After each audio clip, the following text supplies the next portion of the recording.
Cedric, my husband, frantically stuffed his mobile phone into his pocket. Suddenly, our niece Roseanne said to Cedric with a serious face, "Cedric, why did you bury a baby in the mountain?" Hearing this, both my sister Lily and I stopped our conversation and looked at Roseanne. "What?" Cedric turned pale. "What are you talking about?" Cedric, though flustered, replied, "The baby I just saw on Cedric's mobile phone." Roseanne said seriously, "Cedric, show me the photo on your phone again." At Roseanne's request, Cedric opened his photo folder and showed her a picture from camping. "Not this photo." Roseanne said this and swiftly took the mobile phone from Cedric's hands, sliding through the screen. Cedric, in a moment of panic, "Ah!" exclaimed and hurried to take back the mobile phone. Dodging Cedric's hand, Roseanne turned the phone's screen to show Lily and me the picture. It was a photo of an unknown young woman. "She's the one who reached out first. She said she was stuck with work and needed someone to talk to." Cedric insisted he was just keeping her company because she had asked him to. Thanks to Roseanne's mysterious ability, I came to know the other side of Cedric. The reason why Cedric was coming home later day by day and spending nights staring endlessly at his mobile phone became clear. I had Cedric take me to the mountain where he supposedly buried a baby. Holding the dug-up baby, I later headed to Cedric's workplace. My name is Violet. I am 29 years old. I married Cedric, who is the same age as me, exactly 1 year ago. Cedric is a salaryman. And I also work at a company, keeping busy every day. We don't have kids yet. Cedric and I met through a friend's introduction. After dating for a few years, we got married last year. The wedding was moving. Cedric helps with household chores and sometimes cooks dinner. To me, he is the perfect husband. I truly felt blessed to be married to him. Lily, my older sister, lives about a 20-minute drive from the apartment where we live. Lily is 3 years older than me and is already married, with a daughter named Roseanne, who is now 5 years old. Lily's family bought a single-family home where the three of them live. I adore my niece, Roseanne. Roseanne also calls me Violet and is very fond of me. Once when I visited my sister's house, Roseanne suddenly said to me, "When I was in Mom's tummy, I heard Violet's voice." "What?" I was very surprised. "I remember when I was in Mom's tummy. I heard Dad's voice too," Roseanne answered with a serious face. I had heard stories about children having memories from the womb, but this was the first time I'd been told something like this directly. When I mentioned this to Lily, "Yeah, sometimes Roseanne talks about when she was in my tummy. It's really possible, huh?" Impressed, Lily shared another episode with me. "That's not all. When I lose something and am looking for it, there are times when she tells me where it is. It's not like Roseanne saw where I put it. But when we look where Roseanne tells us, it's really there." "That's amazing." "I don't really understand it, but it seems like Roseanne has some kind of mysterious power," Lily said to me with a serious face. A little distance away, Roseanne was innocently playing with a stuffed toy. Maybe young children have some special powers, after all. Thinking this, I watched Roseanne.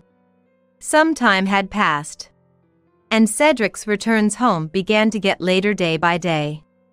At first, I thought he must be busy with work, but recently he started coming home after the date had changed, which became frequent. I started to feel a bit anxious. One night, when Cedric came home late and immediately headed for a shower, I spoke to him. "Cedric, you've been doing a lot of overtime lately, haven't you?" "Yeah, the boss just won't let me leave." Cedric said this and then went into the bathroom, closing the door behind him. About 5 minutes later, Cedric came out. I offered him the dinner I had made, but Cedric said, "Sorry, I'm too tired to eat. Then I'll go to bed first. Yeah, good night. It was quite late, so I went to the bedroom first. Assuming Cedric was too tired to eat, I thought he would come to the bedroom soon after. However, an hour, then 2 hours passed, and Cedric didn't come to the bedroom. Feeling restless and unable to sleep, I quietly left the bedroom to peek into the living room. There, in the dimly lit living room, Cedric was sitting on the sofa, looking at his mobile phone. From his hand movements, it seemed like Cedric was typing something. He looked very happy, with a relaxed expression on his face. Despite supposedly being exhausted from overtime, what was he doing? Could he be messaging someone? If so, who? My heart was filled with anxiety. Unable to muster the courage to speak to Cedric, who seemed happy looking at his mobile phone, I quietly returned to the bedroom. Hey Cedric, how about we go camping during the next long weekend? One day, I broached the topic with Cedric. Camping? Even though we were newlyweds, we hadn't gone out anywhere on weekends recently. Up until a little while ago, we used to go to movies or amusement parks on weekends, doing date-like activities. I wanted to go to the mountains with Cedric and spend time just the two of us. There's a campsite in the mountains with a tent. We could have a barbecue together. And at night, we could watch the starry sky. How does that sound? Fun, right? Cedric didn't seem very enthusiastic, but I really wanted to go. Once we got there, I was sure Cedric would enjoy it too. All right, fine. But what about the car? Ours is small and can't carry much. After Cedric mentioned that, I decided to ask Lily for advice. One day, I visited Lily's house alone. And I asked her about borrowing her car. You can borrow our car. And feel free to use our tent too. Lily gladly said so. Lily's car was big, suitable for mountain roads, and could carry our stuff without any issues. I thanked Lily. Thank you. This really helps a lot. Take this chance to relax together, just the two of you. While Lily and I were talking, Roseanne, who was listening, said, Violet and Cedric are going camping? That sounds so nice. I want to go too. Yeah, it would be nice to go with you too, sometime. The day before the camping trip, I borrowed the car from Lily's house and returned home. The next day, Cedric and I departed for a 2-night, 3-day camping trip in that car. Breathing in the fresh air of the great outdoors, I felt refreshed both physically and mentally. Cedric seemed happier than usual and appeared to enjoy his time. Even though I had to coax him into it, coming to the mountains was truly a great decision. As we talked, I deeply felt this in my heart. However, late at night, while sleeping next to me, Cedric quietly got up and began to use his mobile phone again. I pretended to be asleep. Cedric spent about 2 hours on his phone. It seemed like he was messaging someone again. The second night was the same. And then came the third day. We returned home from the campsite. It was around 4 p.m. When were we planning to return this car? Lily said it's okay to return it tomorrow. As I answered, Cedric said excitedly, I see. Is it all right if I use the car to go out for a bit now? Now? At this time? I was surprised. We had just returned from camping, and now he wanted to go out again. I wanted to invite some local buddies and go out in a big car like this. You're not going to drink, are you? I won't drink at all. What time will you be back? Well, I'll make sure to return before the date changes. It's a holiday, so it's okay to do this once in a while, right? I reluctantly agreed after Cedric insisted. Cedric happily got into the car, humming a tune, and quickly drove off. I wondered if all his local friends could really come on such short notice during a long weekend. Thinking about this, I spent a lonely evening at home. And just a few minutes before midnight, Cedric returned home. See? I came back before the date changed. And I didn't drink any alcohol. Cedric said this as soon as he returned home.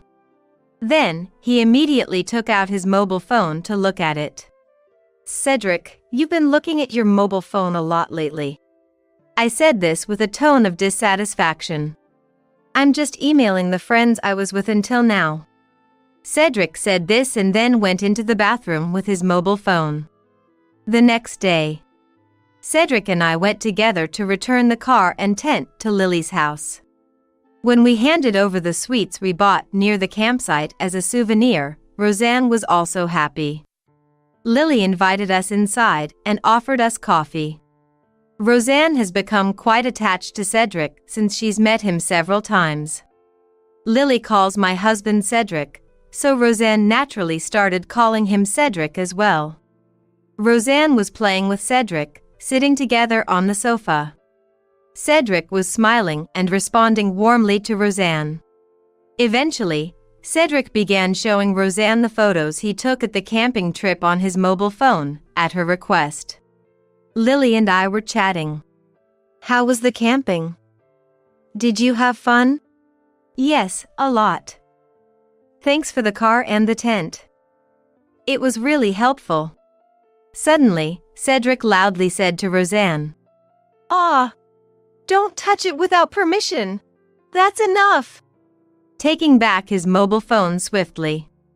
Roseanne, being familiar with using a mobile phone, seemed to have touched Cedric's phone on her own. Hey, you shouldn't touch things without permission.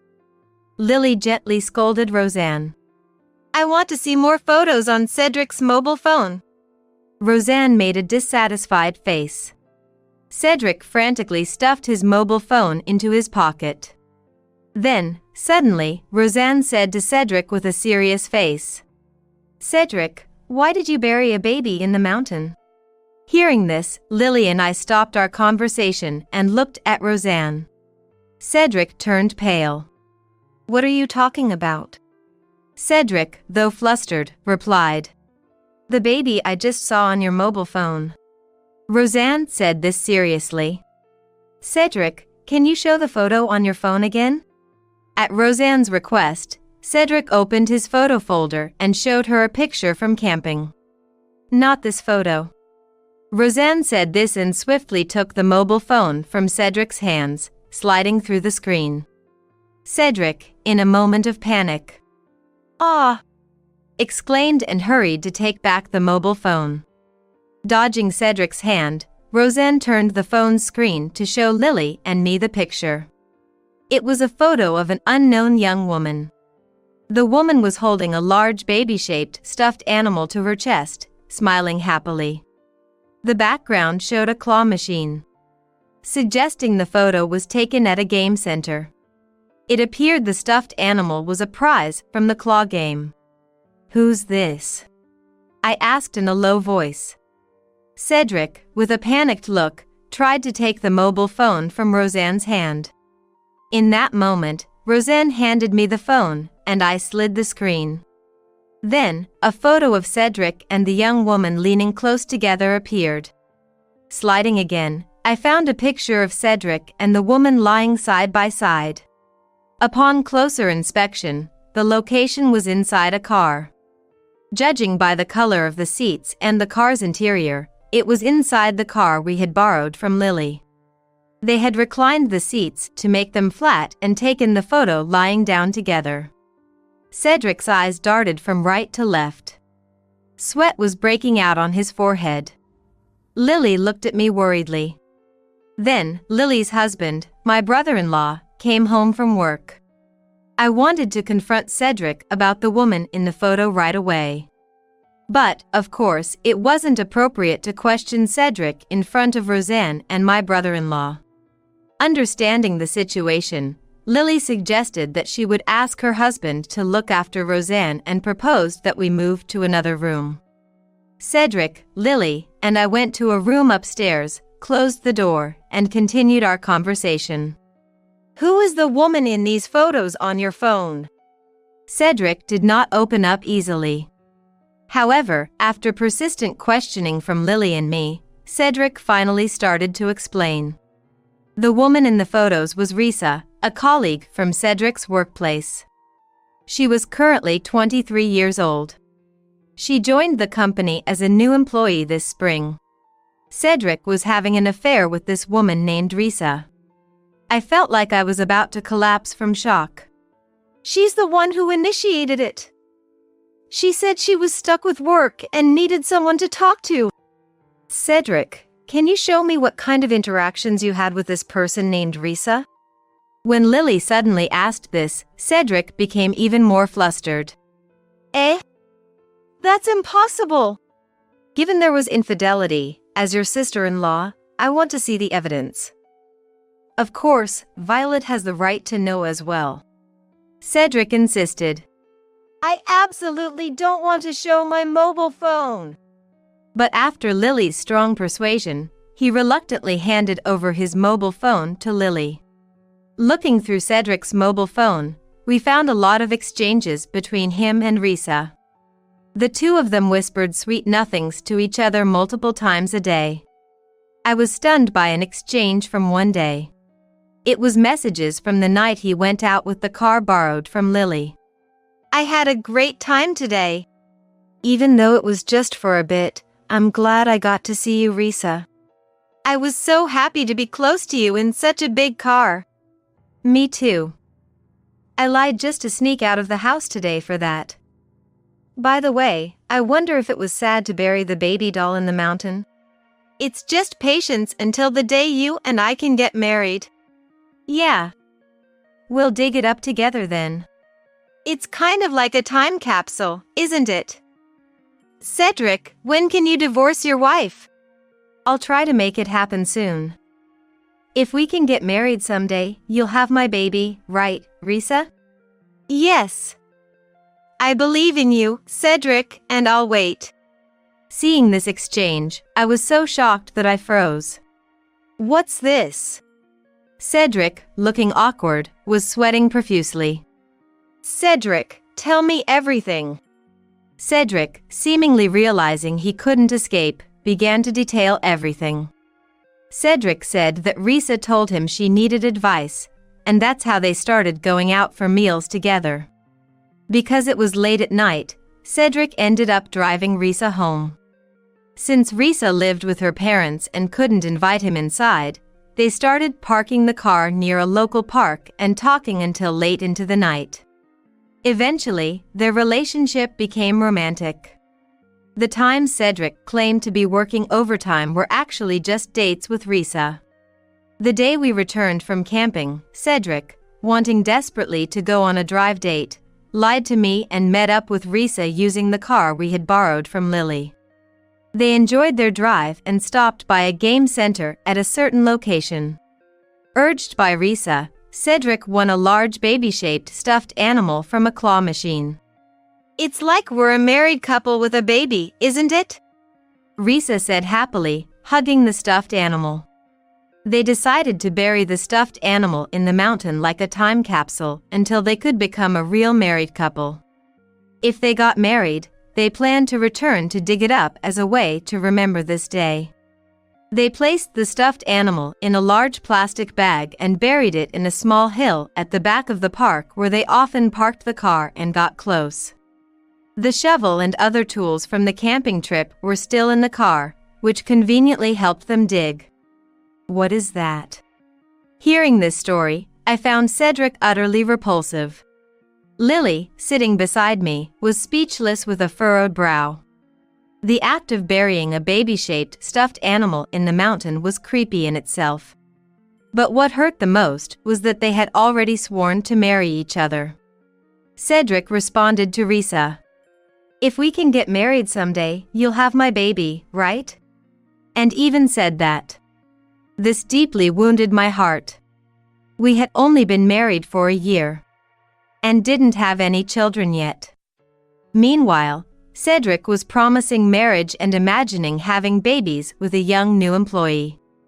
I broke down in tears in front of Cedric and Lily. Lily hugged me and comforted me. Cedric just looked awkward and flustered. But it's strange, isn't it? How did Roseanne know from just seeing the photo that Cedric had buried a baby-shaped stuffed animal in the mountain? After crying my heart out, I suddenly wondered about this. That's right. It must be that child's mysterious power. Cedric seemed not to understand what we were talking about. Lacking the courage to ask me or Lily for more details, his shoulders drooping in defeat. As it was getting late, Cedric and I returned to our apartment. Back home, I sat face to face with Cedric to continue our conversation. We've only been married for a year, and you dare to betray me so blatantly. I glared at Cedric as I said this. I'm sorry. But really, it was her who approached me first. She said she was struggling with work and wanted someone to talk to. That's no excuse. You got completely carried away just because a younger woman showed you some attention. I vented my anger at Cedric's excuses. It's bad enough that you are the worst, but that Risa woman is no better. Knowing full well that you are married. Well, she was having a tough time with work, going through a lot of trouble. Cedric's attempt to defend Risa only disgusted me more. So, because she seemed to be having a hard time, you decided to comfort her by cuddling up in the car as her senior? I've been troubled too, you know? Recently, your returns have been late, and you've been on your mobile phone till dawn. I pretended to sleep, but I was fully aware. You were always messaging someone on your phone. I raised my voice to Cedric. Cedric hung his head in silence once again.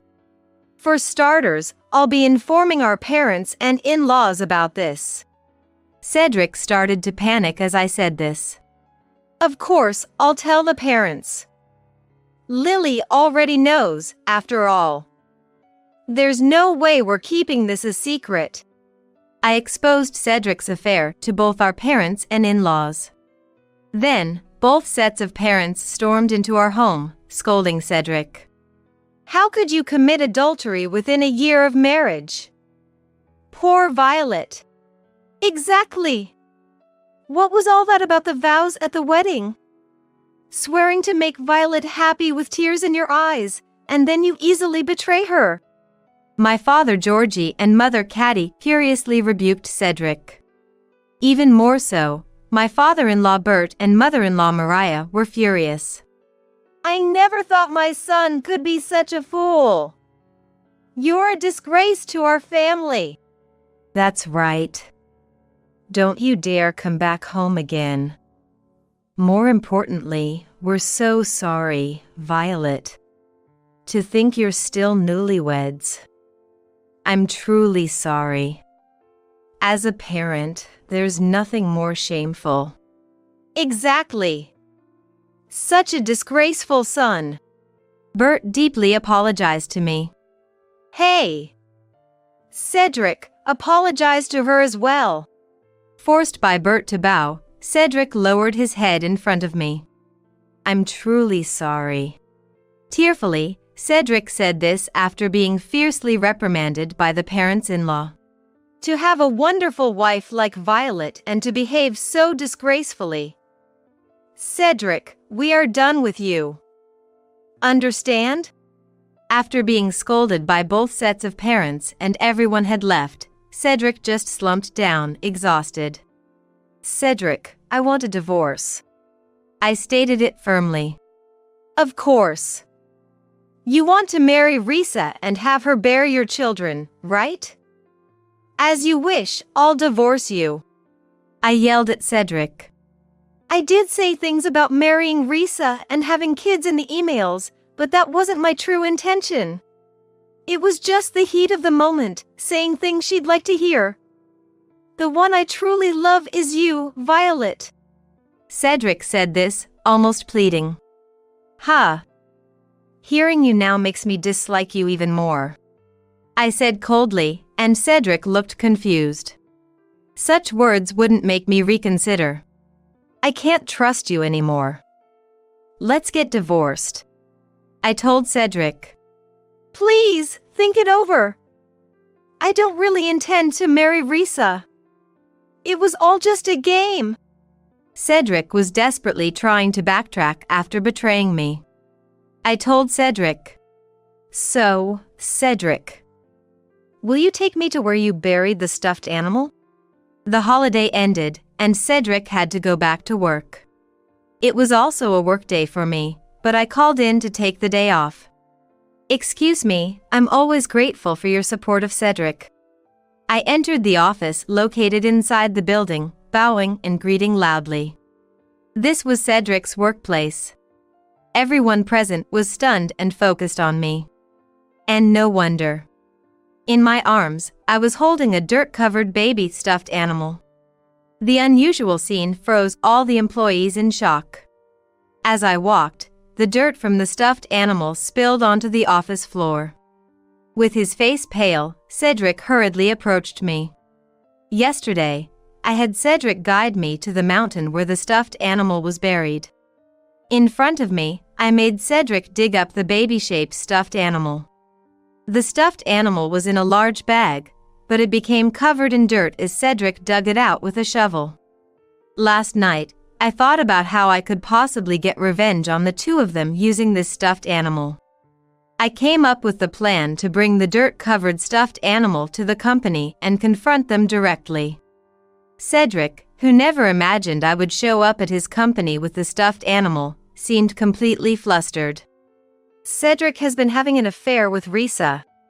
When I said this, all the employees turned their attention to one woman. It seemed that she was Cedric's affair partner, Risa.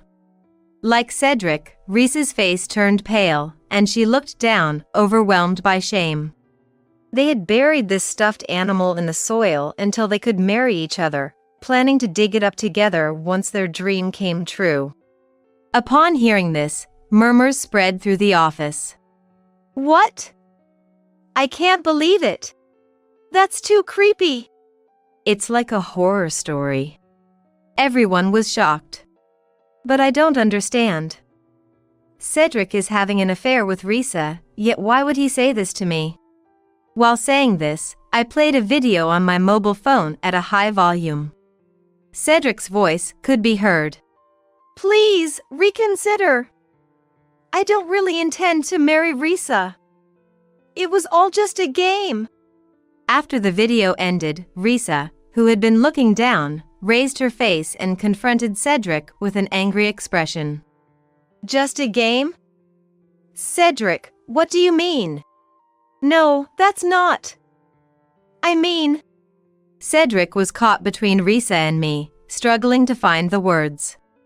You said your marriage was already failing, and you would divorce soon to marry me. You even asked me to have your baby. Risa yelled at Cedric with anger. The employees were again startled by her words, standing up and starting to buzz with commotion. Here, take this. I handed the dirt-covered baby-shaped stuffed animal to Risa. Then, I presented Cedric with the divorce papers. We're getting a divorce. Sign this now. You're the worst. Cedric, taken aback by my forcefulness, silently signed the divorce papers. Everyone, I apologize for the disturbance. My business here is done, so I'll take my leave. As I bowed and said this to Cedric and Risa, I added, I wish you both all the best. With that, I left Cedric's company, brushing off the dirt on my clothes as I went. Cedric and Risa were both interrogated at the company and admitted to their affair. Concerned about the company's image, their bosses fired them both immediately. Risa, having been referred to as just a fling, was furious. Her anger transformed her from a seemingly frail newcomer into a woman filled with rage. After I moved out following the divorce, Risa forcefully moved in with Cedric, starting their cohabitation. Cedric was threatened by Risa. You never know what I might do. Cedric had no choice but to comply with her demands. After being fired, Cedric tried to find another job but was barred by Risa from talking to any other woman, she said.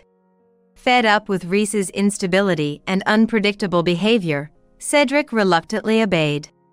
He ended up working at a construction site, exhausting himself daily with unfamiliar manual labor amidst an all-male crew. Risa took control over Cedric's freedom, constantly checking his phone, terrified of another woman taking Cedric away as she had done.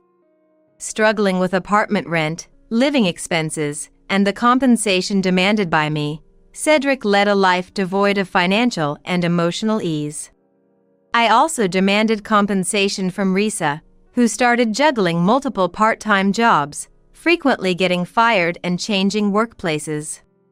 A lawyer, who helped with the compensation matter, met Cedric and informed me about Cedric and Risa's miserable situation. After the divorce, I moved back to my parents' house. Since my workplace was within commuting distance from my parents' home, I continued my job without change. Living back home allowed me to see not only my parents but also Lily and Roseanne more often. Lily truly sympathized with me and offered her support. "Violet, you've been through a lot. You're still young, and I'm sure there will be good opportunities ahead." "I hope so. But thanks to Roseanne's mysterious power, I was able to get away from that terrible man quickly." I truly believed that. Being able to divorce such a man so swiftly was a silver lining in a bad situation. I felt like Roseanne, with her mysterious powers, was almost like my benefactor. I also hoped that someday I would meet a sincere man, get married, and have the chance to raise children. For that moment, I decided to focus on working hard and saving money.